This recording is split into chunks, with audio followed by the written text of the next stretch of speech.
Kaibigan, tinawag ka na ba ng Diyos para humakbang na may pananampalataya patungkol sa isang bagay? Tinawag ka ba niya sa isang teritoryo o gawain na hindi mo naman alam o parang imposibleng gawin? Nakaramdam ka na ba ng pagdududa sa iyong abilidad para gawin yung inuutos ng Diyos sa iyo?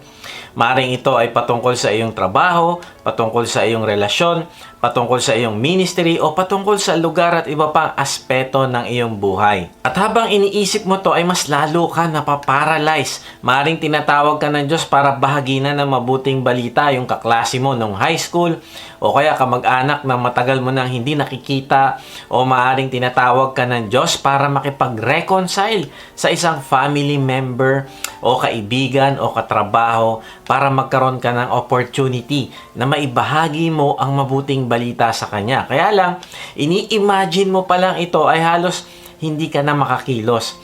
Na-realize ko na gustong-gusto nating manatili sa ating comfort zone na kung saan mas less ang stress at anxiety. Kasi mas familiar ka na sa ginagawa mo at mas safe ito sa tingin mo dahil matagal ka na sa ganyang kalagayan. Kaya lang ang problema, habang tumatagal ay nagdudulot ito ng katamaran sa atin. Nagre-resulta din ito ng complacency at hindi pagsunod sa Diyos. Nagbibigay ito sa atin ng false sense of security na okay ka naman at wala nang kailangang i-improve. Na-realize ko na hindi naman talaga madali na mag-let go ng control ng isang bagay. Pero kaibigan, tinawag ka ng Diyos hindi para sa isang madaling lakbayin. Tinawag ka niya para umalis sa iyong comfort zone at i-exercise mo yung faith sa Kanya.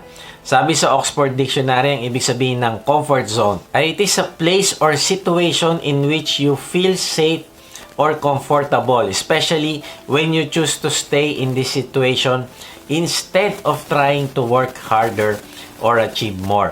Ito yung nakakatakot dahil sa komportable ka na ay magre-resulta ito ng katamaran. Kaibigan, gusto ng Diyos na mag-mature tayo at matutunan natin na magtiwala sa Diyos sa pamamagitan ng paghakbang natin na may pananampalataya sa kung ano man ang ipapagawa niya sa atin. Tandaan natin ito, ang paghakbang na may pananampalataya ay pagsasabi mo sa Diyos ng, Lord, ano po yung susunod kong gagawin? Hahakbang po ako ulit ngayong araw na ito. Kahapon, ito po yung pinagawa nyo. Last week, ito po yung pinagawa nyo. Nagawa ko na po ito. Ano po yung susunod? Ganito yung taong humahakbang na may pananampalataya araw-araw sa direksyon ng Diyos.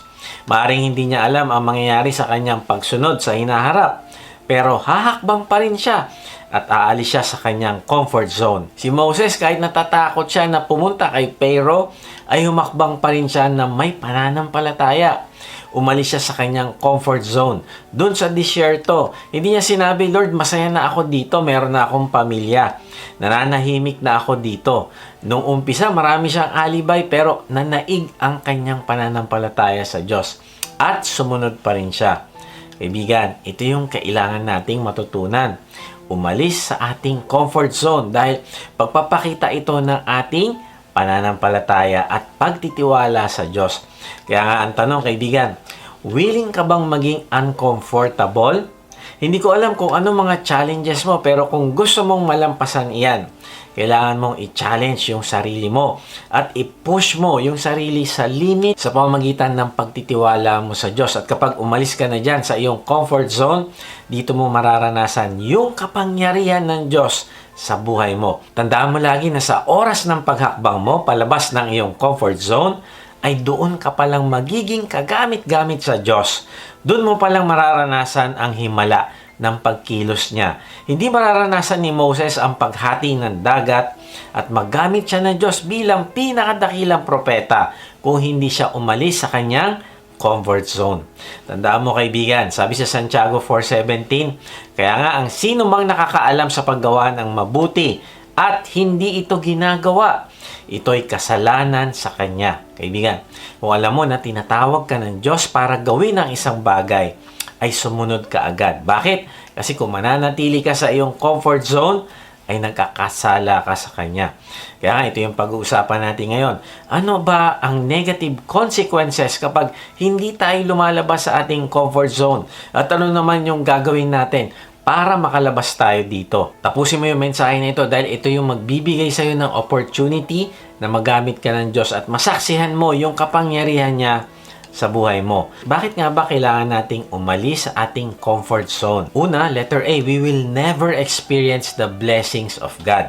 Ang plano ng Diyos sa atin ay hindi limitado sa pagpunta sa church, pagbigay ng tithe sa Kanya, maging mabuting Kristiyano at iba pa. Kaibigan, kapag ang banal na spirito ay nag-uudyok sa iyo para umalis ka sa iyong comfort zone, ang ibig sabihin nito ay meron siyang gustong i-accomplish sa buhay mo.